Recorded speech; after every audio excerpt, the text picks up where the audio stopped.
Hello and welcome back to Happier Ever After. Today we're talking about loneliness, but not the kind that's easily explained, not the kind that's solved by company or distraction, and not the kind that necessarily disappears when other people are around. This episode is about the loneliness that follows the death of a partner, the kind that exists even in a room full of people. If you're listening and you've ever thought, why do I feel so lonely when I'm not actually alone? This episode is for you. Loneliness after the death of a partner is often misunderstood both by others and by the person experiencing it. From the outside, it can look confusing. People may see you going to work, meeting friends, parenting, functioning. They may assume that because you're not isolated, you must be okay.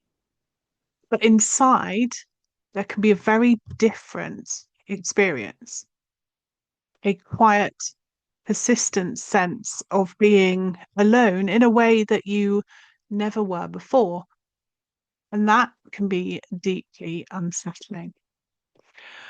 One of the reasons this kind of loneliness feels so painful is because it's not just about missing company, it's about missing your person, the one who shared your everyday life, the one who witnessed the small moments, not just the big ones, the one who knew your moods, your history, your shorthand, your explanation. When you lose a partner, you lose the person who held a particular place in your life that no one else can step into. And that absence can echo everywhere. You might notice it in the evenings, in bed at night, in moments where you instinctively turn to say something and then remember all over again. You might notice it when something good happens and there's no one to share it with in the same way, or when something difficult happens and there's no one who knows exactly what that means for you. That's not failure of your friendships or your support network. It's the reality of losing a primary attachment, your loved one. I want to name something here because it truly matters. The kind of loneliness is not the same as being single, and it's not the same as feeling socially isolated. It's the loneliness of losing shared life, shared history, shared identity, shared meaning. There are stories that only the two of you held, memories that don't quite land the same when someone else is told about them, jokes that don't need context, silences that were comfortable. When that's gone, it can feel like part of your inner world has nowhere to go. And that can leave you feeling as though you're carrying something alone. People will care deeply about you, but it can still feel very lonely. I know this space well. I know what it's like to be surrounded by people and still feel profoundly lonely.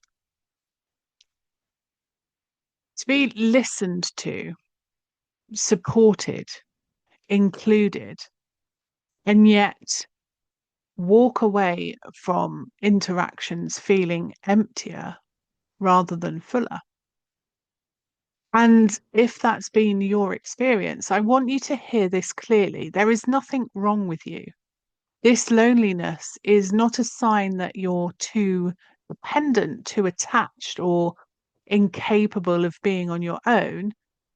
It's a natural response to losing someone who mattered deeply. From a nervous system and attachment perspective, your partner was someone you're system orientated to. They were a source of safety, regulation, familiarity, and emotional grounding. When that bond is suddenly gone, the system doesn't just grieve the person, it grieves the loss of that orientation point. That's why loneliness after the death of a partner can feel so visceral, so physical, so hard to explain. And that's also why well meaning advice often misses the mark. Get out more, keep busy, don't be on your own too much. Those suggestions assume that loneliness is about the absence of people. This isn't that. Sometimes being around others can actually intensify this loneliness because it highlights what and who is missing. You may find that socializing feels effortful, that conversations feel shallow or draining. You're present, but you're not quite there. And then comes the self questioning. Why am I like this? Why can't I just enjoy being with people anymore? What's wrong with me? And again, I want to slow this down. What you're experiencing is not a personal failing, it's grief, another layer of loneliness that can show up after the death of a partner is the loss of being deeply known. When you're in a long term partnership, someone knows the context of your life. They know where you've come from, what you've been through, how you think, how you react. When that person dies, there can be a sudden sense that no one else holds that full picture anymore. You might find yourself having to explain things that once didn't need words, or feeling tired at the thought of being fully seen again. It can create a sense of emotional isolation, even in close relationships. And then there's the quieter, more disorientating layer of this loneliness, the loss of who you were in that relationship. Because when you lose a partner, you don't just lose them, you lose a version of yourself that existed with them, the we, the roles you played, the way you moved through the world together. That can leave you feeling unfamiliar to yourself, as though you don't quite know where you fit anymore, socially, emotionally, even practically.